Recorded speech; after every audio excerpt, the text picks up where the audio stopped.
ఓం శ్రీ విఘ్నేశ్వరాయ నమః. సంపూర్ణ కార్తీక మహాపురాణము 4వ రోజు పారాయణము. సప్తమాధ్యాయము. ఓ జనకరాజేంద్ర, కల్మషగ్నమైన కార్తీక మహత్యంలో పుష్పార్చన దీప విధానాలను చెబుతాను విను.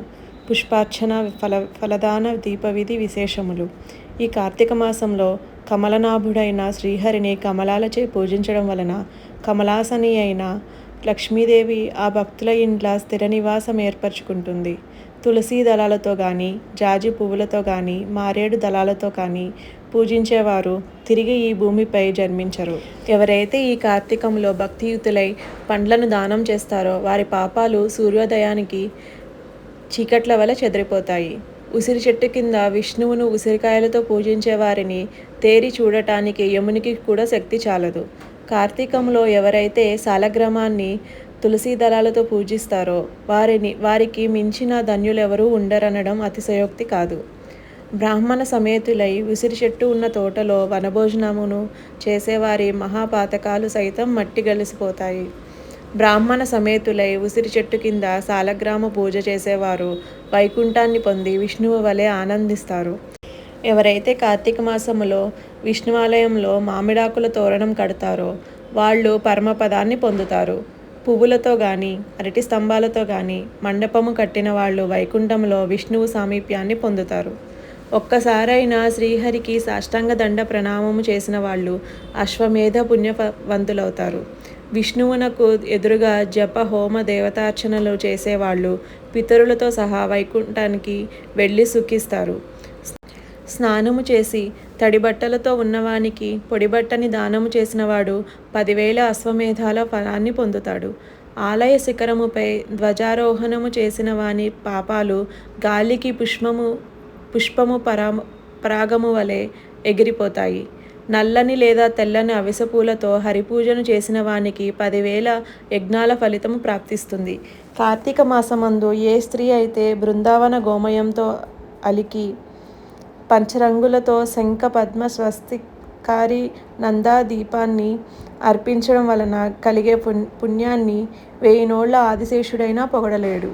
ఈ కార్తీక మాసంలో శివుని జిల్లేడు పూలతో పూజించిన వాడు దీర్ఘాయువై అంత్యాన మోక్షాన్ని పొందుతాడు. విష్ణువాలయంలో మండపాన్ని అలంకరించిన వారు హరి మందిరములో చిరస్థాయిగా ఉంటారు. హరిని మల్లెపువ్వులతో పూజించిన వారి పాపాలు సర్వనాశనమైపోతాయి. తులసి గంధముతో సాలగ్రామ పూజను చేసిన వారు వైకుంఠాన్ని పొందుతారు. విష్ణు సన్నిధిలో నాట్యమును చేసిన వారి యొక్క పూర్వ సంచిత పాపాలన్నీ నాశనమైపోతాయి. భక్తియుక్తులై అన్నదానమును చేసేవారి పాపాలు గాలికి మంచు తునకలలాగా ఎగిరిపోతాయి. ప్రత్యేకించి కార్తీక మాసంలో నువ్వుల దానము, మహానది స్నానము, బ్రహ్మపత్ర భోజనము, అన్నదానము ఈ 4 ఆచరించడం ధర్మముగా చెప్పబడుతూ ఉంది. స్నాన దానాదులను ఆచరింపని వారు, లోభి అయి యథాశక్తిగా చేయని వారు 100 జన్మలు కుక్కగా పుట్టి కడపట చండాల యోనిని జన్మిస్తారు. కార్తీక వ్రత శూన్యులు మరు జన్మలో గాడిదగా పుట్టి తదుపరి 100 పుట్టుకలు సునక యోనిని జన్మిస్తారు.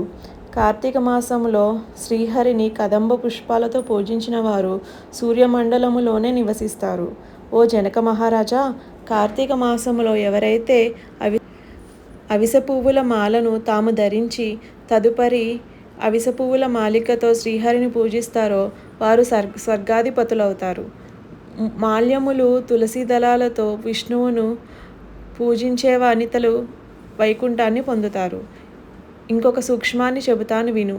అశక్తులైన వాళ్ళు కార్తీక మాసంలో ఆదివారం నాడు లేదా శుక్లపాడ్యమి నాడు కానీ, పూర్ణిమ నాడు కానీ, అమావాస్య నాడు కానీ సంకల్పరహితంగా ప్రాతస్నానం ఆచరించడం వలన కూడా ఈ మాసమంతా స్నానము చేసిన పుణ్యం లభిస్తుంది. ఆ పాటి శక్తి కూడా లేని వాళ్ళు కార్తీక మాసం 4 రోజులు ఈ సంపూర్ణ కార్తీక మహాపురాణాన్ని వినినా కూడా స్నాన ఫలాన్ని పొందుతారు. కార్తీక మాసము సాయంకాలంలో దేవాలయాలలో శివ విష్ణు స్తోత్రాలను పఠించేవారు కొంతకాలము స్వర్గలోకంలో ఉండి అనంతరము ధ్రువలోకాన్ని పొందుతారు. ఇలా ప్రతి కార్తీక మాసంలో ఎవరైతే హరిహరులను స్మరించకుండా ఉంటారో వాళ్ళు 7 జన్మల పాటు నక్కలుగా పుడతారనడంలో ఏమీ సందేహం లేదు. సప్తమాధ్యాయ సమాప్తః. అష్టమాధ్యాయము. వశిష్ఠుడు చెప్పినదంతా విని జనకుడు అడుగుతున్నాడు. మహర్షి, మీరు చెప్పినవన్నీ వినిన తర్వాత నాకొక సందేహం కలుగుతోంది. వర్ణ సాంకర్యాది మహాపాపాలను చేసిన దుర్జనులు వేదత్రయోక్తలైన ప్రాయశ్చిత్తాలను చేసుకొననిదే పరిశుద్ధులు కారు అని సమస్త శాస్త్రాలలోనూ ఘోషిస్తుండగా కేవలం కార్తీక వ్రతాచరణ ధర్మలేశము చేతనే సమస్త పాపాలు హరించుకుని పోయి వైకుంఠాన్ని పొందుతారని చెప్పడంలో మర్మమేమిటి? ఇది ఎలా సంభవం? అత్యంత స్వల్పమైన పుణ్యమాత్రము చేతనే గొప్ప గొప్ప పాపాలు ఎలా నశించిపోతాయి? గొడ్లలతో కూడా కూలనేయ సాధ్యము గాని మహాపర్వతాన్ని కేవలం కొనవ్రేలి గోటితో కూల్చడం సాధ్యమవుతుందా? అగ్నిదగ్ధమవుతూ ఉన్న ఇంటిలో ఉన్నవాడు ఆ మంట మీద పురుషుడు నీళ్లు జల్లినంత మాత్రాన అగ్ని ప్రమాదం తొలగిపోతుందా? ఏ మహానది ప్రవాహంలోనో కొట్టుకొని పోయేవానిని ఓ పాటి గడ్డి పరక గట్టుకు చేర్చగలుగుతుందా? తనకు తానే కొండచర్యలలోని ఏ లతాసూత్రాన్నే పట్టుకున్నంత మాత్రము చేతనే నదీపాత వేగాన్నించి సంరక్షించబడతాడా? వశిష్ఠ, ఈ విధమైన దృష్టాంతాల రీత్యా మహాపాపులైన వాళ్ళు సహితము అతి స్వల్ప కార్యమైన కార్తీక వ్రతాచరణము వలన పాపరహితులు పుణ్యాత్ములు ఎలా అవుతారు? వీటికి సమాధానం ఏమిటి? జనకుని ప్రశ్నకు జ్ఞానహాసమును చేస్తూ ఇలా చెప్పసాగాడు వశిష్ఠుడు. వశిష్ఠ ఉవాచ, మంచి విమర్శే చేశావు మహారాజా. చెబుతాను విను. ధర్మాన్ని సూక్ష్మముగా చింతించాలే గాని స్థూల రూపాన్ని మాత్రమే ఆలోచించకూడదు. అదిగాక వేదశాస్త్ర పురాణాలన్నీ కూడా అనేక ధర్మ సూక్ష్మాలను మనకు అందిస్తున్నాయి. ఆయా ధర్మసూత్రాల వలన కొన్ని పర్యాయాలలో గొప్ప గొప్ప పుణ్యాలు స్వల్పమైనవిగాను, స్వల్ప పుణ్యాలు గొప్పవిగాను పరిణమిస్తుంటాయి. ధర్మాలన్నీ గుణత్రయముతో కూడుకుని స్వల్ప నల్పతలను సిద్ధింపచేస్తుంటాయి. మూల ప్రకృతి అయిన మహామాయ కారణంగా సత్వరజస్తమస్సులనే 3 గుణాలు కూడా ఏర్పడ్డాయి. వీటిలో సత్వగుణ ప్రధానమైనవి ధర్మసూక్ష్మాలు. కర్మకాండ, తపస్సు, ప్రాయశ్చిత్తాలన్నీ కూడా రజోగుణం వలన ఏర్పడ్డాయి. తర్కము, దైవేతర చింతనతో సాగించే దైవీయ కృత్యాలు, ఆచరించే దాన ధర్మాలు ఇవన్నీ కూడా ధర్మము యొక్క స్థూల రూపాలు.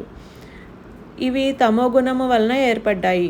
వీటిల్లో సత్వగుణ ప్రధానంగా ఆచరించే ధర్మాలు స్వల్పముగా తోచినప్పటికీ దేశకాల యోగ్యతాదుల వలన విశేష ఫలాలను ఇస్తాయి.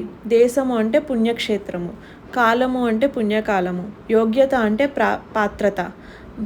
బ్రహ్మాజ్ఞత కలవాళ్ళు ఈ మూడింటిని చింతించకుండా చేసే సర్వధర్మాలు తామసాలు. వీటి వలన పాపాలు నశించవు. కాబట్టి దేశకాల యోగ్యతలను విచారించి చేసేవే సత్యధర్మాలు. వీటిలో కొన్ని సమకూడి కొన్ని సమకూడక జరిగేవి రజోగుణ ధర్మాలని వేరే చెప్పనక్కర్లేదు కదా జనకరాజా. అన్నిటికీ కర్మమే మూలము. ఎవరి కర్మను బట్టి వారికి ఫలితాలుంటాయి.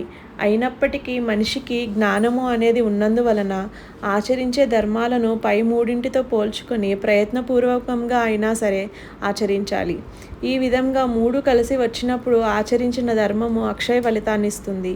రాజా, పర్వతమంత ఎత్తు కట్టెలను పేర్చి వాటి మధ్య గురువింద గింజంత అగ్నికణాన్ని ఉంచితే ఆ అగ్నికణము ఆ కట్టెలను ఎలా కాల్చివేయగలుగుతుందో, సువిశాలమైన నట్టింట పెట్టిన నలుసంత దీపము ఆ ఇంటి చీకట్లను ఎలా తొలగిస్తుందో,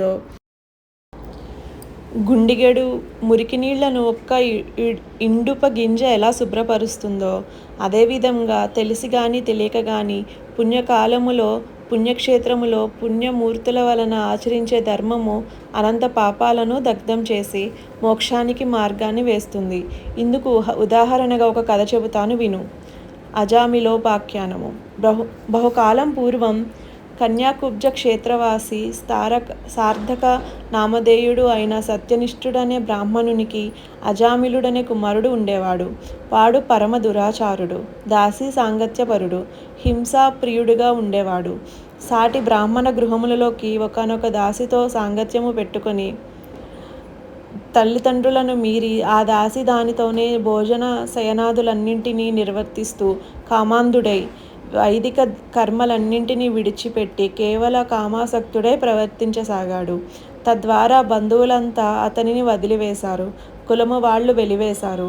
అందువలన ఇల్లు వదిలి వెళ్ళిపోవలసిన పరిస్థితి వచ్చి అజామిళుడు చండాలపు వాడలోని ఒకానొక దాసి దానితో కాపురం పెట్టి కుక్కలను మృగాలను ఉచ్చులు వేసి పట్టుకునే వృత్తితో బతికే జనాలలో లీనమై మధుమాంస సేవన లోలుడై కాలమును గడపసాగాడు. ఇలా ఉండగా ఒకనాడు అతని ప్రియురాలైన దాసీది కళ్ళు తాగడం కోసం తాడి చెట్టును ఎక్కి కమ్మ విరగడం వలన కిందపడి మరణించింది.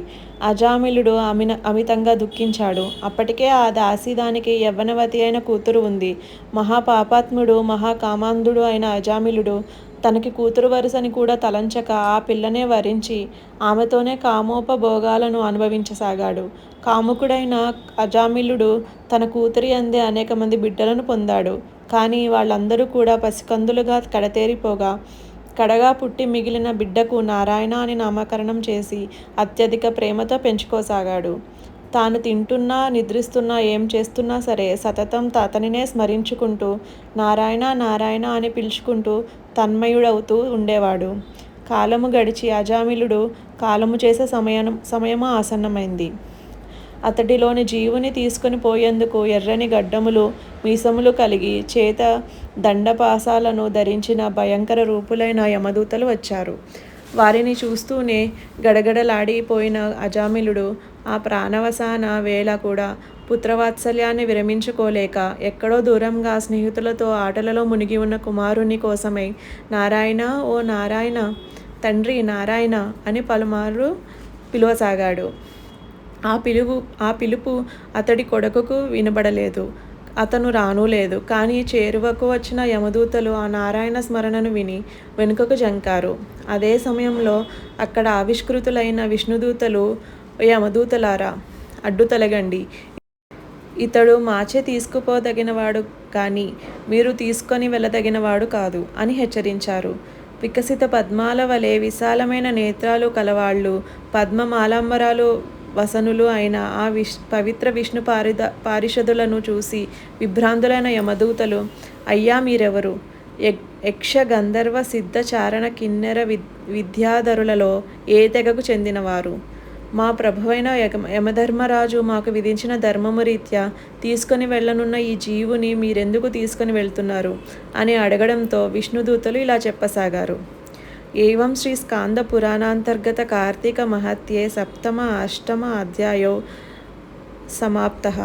4వ రోజు పారాయణము సమాప్తము.